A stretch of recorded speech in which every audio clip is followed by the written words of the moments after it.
Hello, my name is Paul. I'm the Mortise Lock Technical Representative for Sargent Manufacturing.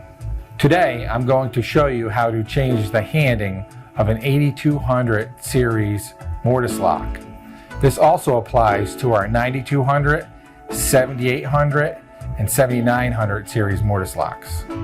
Before we begin, we're going to make sure the mortise lock is unlocked. You want to make sure your locking hub is in the vertical position and there's a gap between the red locking slide and the hub. When you rotate the hub, you'll notice that it moves back and forth. It's in the unlocked position.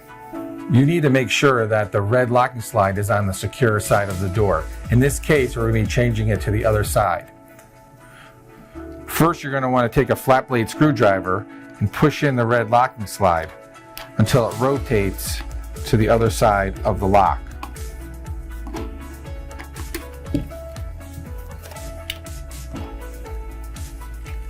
Now I'm going to show you how to rotate the direction of the latch bolt. With a large flat blade screwdriver, you are going to insert it into the spade-shaped hole. Rotate the screwdriver 90 degrees until the back of the latch bolt clears the front of the lock body. Rotate the latch 180 degrees and the latch will re-enter the lock body. The anti-pick latch is located underneath the latch bolt. It is self-adjusting and no adjustment is needed.